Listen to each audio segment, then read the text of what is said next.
তাহলে আজকে আমরা এখন কি শিখব? স্নায়ুর প্রকারভেদ। স্নায়ু স্নায়ু কি? স্নায়ু হচ্ছে আমাদের স্নায়ুতন্ত্রের এমন একটা অংশ যে কিনা পরিবেশ থেকে কেন্দ্রীয় স্নায়ুতন্ত্রে আর কেন্দ্রীয় স্নায়ুতন্ত্র থেকে পরিবেশে উদ্দীপনা পরিবহন করে। যেমন এই জায়গাটায় টাচ করলাম, আমি যে বুঝতে পারলাম, কিভাবে বুঝতে পারলাম?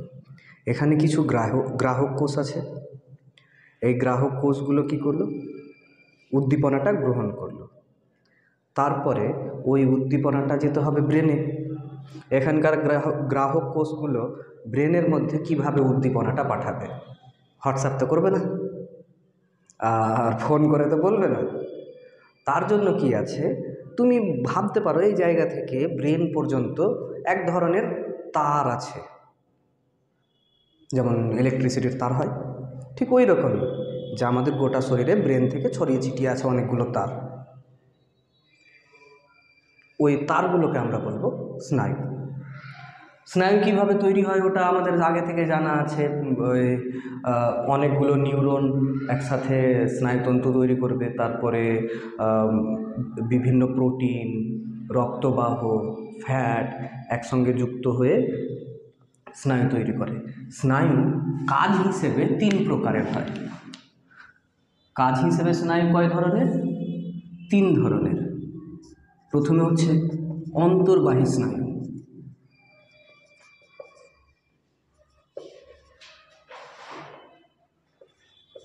অন্তর্বাহী স্নায়ু। তারপরে হচ্ছে কি? তারপরে হচ্ছে বহির্বাহী স্নায়ু।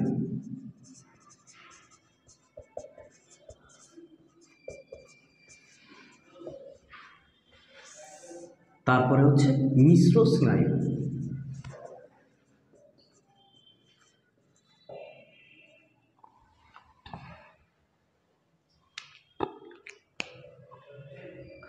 আচ্ছা, তো চলো, তোমার নাম কি বলো? আচ্ছা, তানিয়া। তুমি, বাকি সবাই তো দেখতে পেলে। আমি ওকে যখন জিজ্ঞেস করলাম তোমার নাম কি, একদম খুব সুন্দর করে খুশি হয়ে বলে দিল তানিয়া।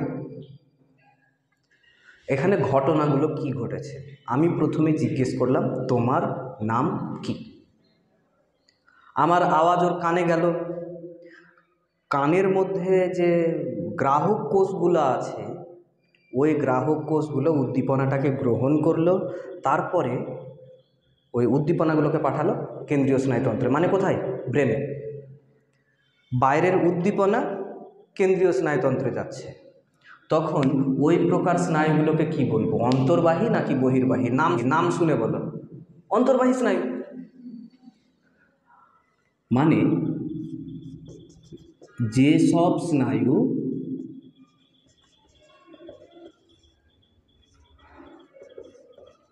উদ্দীপনাকে পরিবেশ থেকে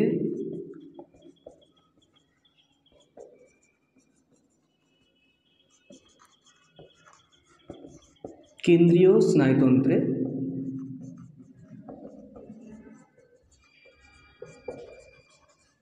প্রেরণ করে, যেমন অডিটরি স্নায়ু,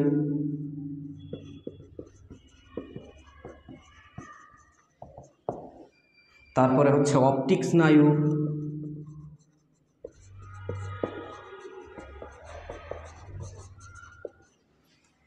যেমন বাইরে থেকে আওয়াজ এলো, আওয়াজটা কান আমাদের গ্রহণ করলো, ওই আওয়াজের যে উদ্দীপনাটা ব্রেনে নিয়ে যাবে যে স্নায়ু, সেটাকে বলা হবে অডিটরি স্নায়ু। আর আমি যে চারপাশের বস্তুগুলো দেখতে পাচ্ছি, মানে আলো আমার চোখে প্রবেশ করলো, চোখে প্রবেশ করার পরে রেটিনাতে একটা পর্দা আবার বলছি, প্রতিবিম্ব তৈরি হলো, বাইরের যে দৃশ্যগুলো আছে ওই দৃশ্যগুলো আবার যাবে ব্রেনে। চোখ থেকে আলোক উদ্দীপনা ব্রেনে যে স্নায়ুর মাধ্যমে যায় বা যে স্নায়ুটা নিয়ে যায়, সেই স্নায়ুটাকে কি বলা হয়? অপটিক স্নায়ু। অপটিক স্নায়ু। আবার চলে আসবো বহির্বাহী স্নায়ুতে। বহির্বাহী স্নায়ুতে আসার আগে আবার তানিয়ার কাছে আসা যাক। যখন ওকে জিজ্ঞেস করা হলো তোমার নাম কি, সেম আবার ঘটনা, কান আওয়াজটা গ্রহণ করলো, অন্তর্বাহী স্নায়ুর মধ্যে দিয়ে ব্রেনে আওয়াজটা গেল, ব্রেন তখন ব্যাপারটাকে প্রসেস করলো যে কি আসছে বাইরে থেকে। ব্রেন প্রসেস করে বুঝতে পারলো যে স্যার আমার নাম জানতে চাইছে।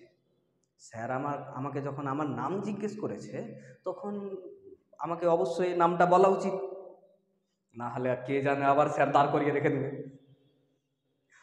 তো আমি যখন আমার নামটা বলবো, ও ভাবছে তখন, মানে ব্রেন ওটা ঠিক করছে কিভাবে বলবো। ও এখানে একটা শব্দযন্ত্র আছে, শব্দযন্ত্রকে তাহলে নির্দেশ দিতে হবে। ব্রেন কি করছে, ঠিক করছে, শব্দযন্ত্রকে নির্দেশ দিচ্ছে। তারপরে জিভ, ঠোঁট, মুখের যে সমস্ত অঙ্গ কথা বলতে সাহায্য করে, সেই সমস্ত অঙ্গগুলোকে নির্দেশ পাঠাচ্ছে কে, ব্রেন। ব্রেন এবারে এই কারক অঙ্গগুলোকে কিভাবে নির্দেশ পাঠাবে, হোয়াটসঅ্যাপের মাধ্যমে নাকি ফোন করে নাকি কিভাবে? কোনো রাস্তা নেই, একটা রাস্তা ছাড়া। ব্রেন থেকে আবার একটা স্নায়ু আছে কারক অঙ্গ পর্যন্ত, ওই স্নায়ুর মাধ্যমেই আবার কেন্দ্রীয় স্নায়ুতন্ত্র মানে মস্তিষ্ক থেকে উদ্দীপনাগুলো আবার কারক অঙ্গে আসবে। কারক অঙ্গ মানে যেগুলোর দ্বারা আমরা কাজ করি। তাহলে উদ্দীপনাটা বাইরে থেকে ভিতরে আসবে। উদ্দীপনা যখন বাইরে থেকে ভিতরে আসছে, যে সমস্ত স্নায়ুর মাধ্যমে উদ্দীপনাগুলো বাইরে থেকে ভিতরে, ভুল বললাম, ভিতর থেকে বাইরে আসে, মানে কেন্দ্রীয় স্নায়ুতন্ত্র থেকে পরিবেশে ফিরে আসে, ওই স্নায়ুগুলোকে কি বলবো, অন্তর্বাহী নাকি বহির্বাহী? নাম শুনেই বোঝা যাচ্ছে যে এটা বহির্বাহী স্নায়ু। তার মানে যেসব স্নায়ু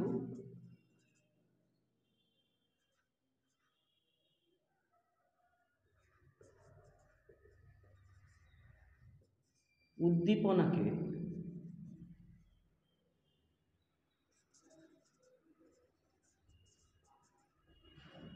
কেন্দ্রীয় স্নায়ুতন্ত্র থেকে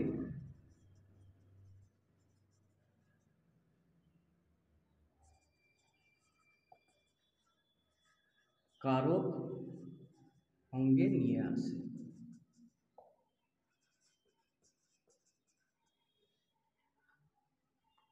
তাদের কি বলবে, বহির্বাহী স্নায়ু বলবে। যেমন এবার এই উদাহরণগুলো তোমরা বলো, তাড়াতাড়ি বলো। বহির্বাহী স্নায়ু বলতে ঠোঁট বা শব্দযন্ত্র বা হাত, পেশি, এরা হচ্ছে কারক অঙ্গ। কিন্তু মস্তিষ্ক থেকে কারক অঙ্গে যারা উদ্দীপনা নিয়ে আসে, ওগুলোকে বলা হয় স্নায়ু, বহির্বাহী স্নায়ু। ওই রকম এক দুটা বহির্বাহী স্নায়ুর নাম বলো।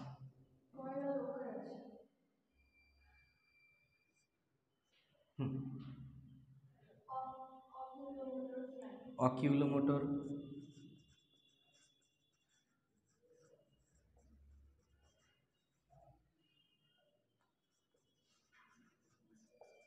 এবার চলে আসা যাক মিশ্র স্নায়ুতে। মিশ্র স্নায়ু মানে কি, নাম শুনেই বোঝা যাচ্ছে যে স্নায়ু অন্তর্বাহী আর বহির্বাহী দুটোরই ক্রিয়া দেখা দিবে। মানে যে স্নায়ু কি করবে, বাইরে থেকে উদ্দীপনা ভিতরে নিয়ে আসবে, আবার ভিতর থেকে উদ্দীপনা বাইরেও নিয়ে যাবে, সেই স্নায়ুগুলোকে বলা হবে মিশ্র স্নায়ু। যেসব স্নায়ু অন্তর্বাহী ও বহির্বাহী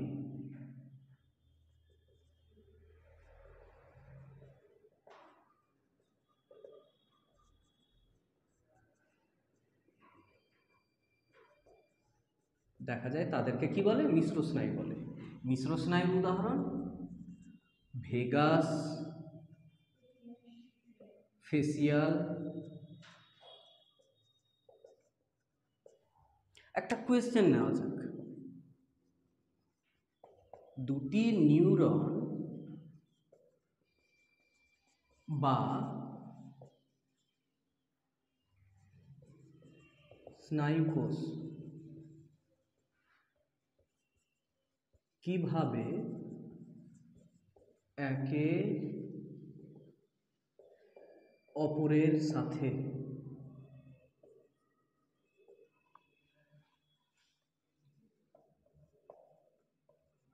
যুক্ত থাকে। দুটি নিউরন বা স্নায়ুকোষ কিভাবে একে অপরের সাথে যুক্ত থাকে। এই কোয়েশ্চেনটা মাধ্যমিকের জন্য না হলেও এমনি আমরা একটু ভেবে দেখতেই পারি, কারণ আগের দিন বলেছিলাম যে আমাদের মস্তিষ্ক কিভাবে কাজ করে।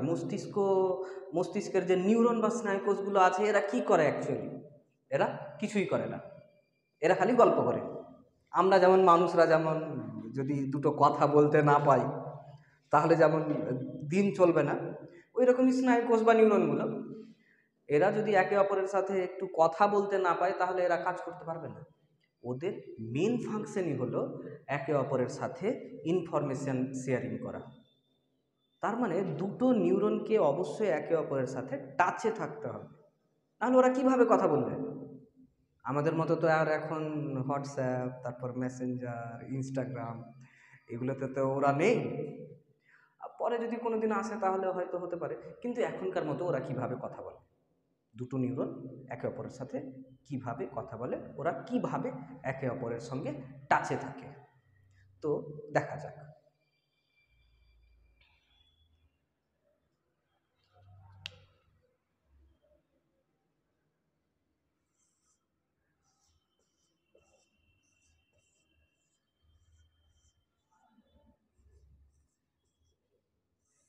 ড্রয়িং তো দারুণ আছে,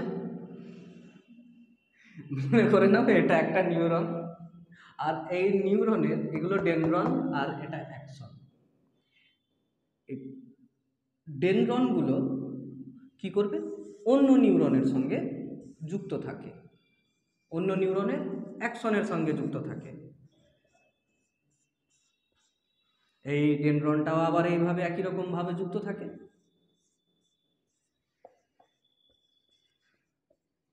ঠিকভাবে এই ডেনড্রনটাও অন্য একটা নিউরনের অ্যাকশনের সঙ্গে যুক্ত আছে।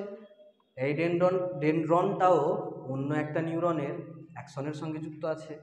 তুমি ভাবো এই নিউরনের অ্যাকশনটা অন্য একটা নিউরনের ডেনড্রনের সঙ্গে যুক্ত থাকবে, তাহলে কি হয়? এই নিউরনগুলো ওকে ইনফরমেশন শেয়ার করছে এই বাবুকে, এখানে যে নিউরন আছে ও ইনফরমেশন এইভাবে শেয়ার করছে, আর এই নিউরনটা পরবর্তী নিউরনে ইনফরমেশন দিবে। তাহলে অ্যাকচুয়ালি একটা নিউরনের অ্যাকশনের শেষ প্রান্তগুলো আর অন্য একটা নিউরনের ডেনড্রনের শেষ প্রান্তগুলো একে অপরের সঙ্গে যুক্ত থাকে। কিন্তু কিভাবে যুক্ত থাকে এই জায়গাটা যদি জুম করে দেখা যায়, এখানে তো জুম করতে পারছি না, তো চলো আর একটা ছবি আঁকা যাক।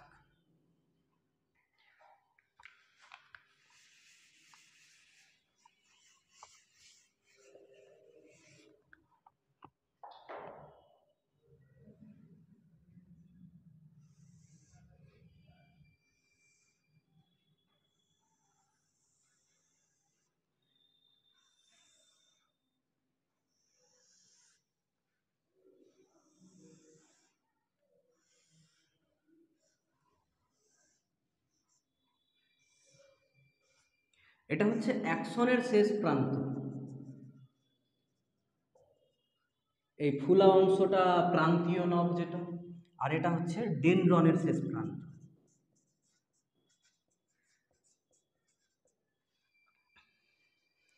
তো এখানে ঘটনাটা কি ঘটে? এখানে ঘটনাটা ঘটে এইরকম যে অ্যাকশন হয়ে উদ্দীপনাগুলো আসছে, আস্তে আস্তে আস্তে গিয়ে যখনই অ্যাকশন শেষ তখন দেখে যে কোনো টাচ করে নেই ডেনড্রনগুলো। অ্যাকশন আর ডেনড্রন কি অ্যাকচুয়ালি টাচ করে আছে? দেখো তো, দেখে বলো না। তাহলে উদ্দীপনা কিভাবে আসবে? লাফ দিয়ে দেবে? এইরকম মনে হচ্ছে যে আমি হয়তো একটা জায়গা থেকে আরেকটা জায়গায় যাচ্ছি, হেঁটে হেঁটে যাচ্ছি, মাঝখানে নদী পেয়ে গেলাম, এবার কি করব? ব্রিজ দরকার ছিল, ব্রিজ তো নেই এখানে, তার জন্য নৌকার আমাকে ব্যবস্থা করতে হবে, বা হয়তো অন্য কেউ যারা আমাকে পার করিয়ে দেবে। এখানে কেমন সিস্টেম থাকে?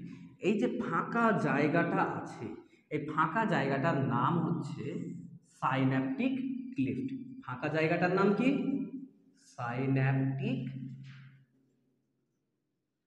Cleft.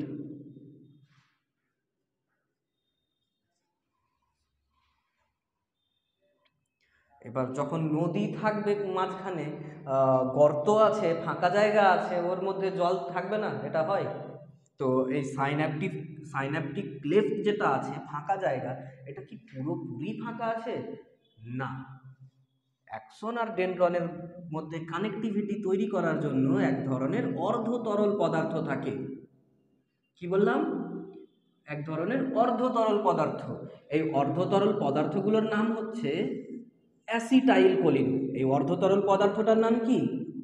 Acetyl choline.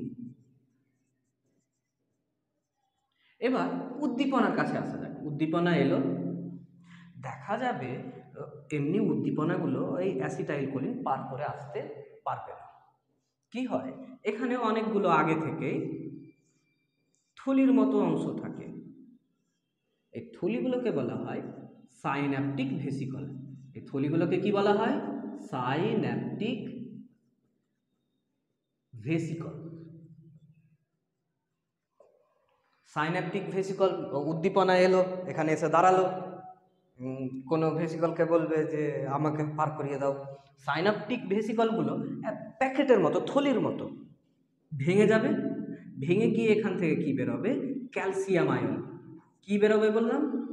Calcium ion বেরোবে। সাইন্যাপটিক ভেসিকল ভেঙে কি বেরোবে? Calcium ion.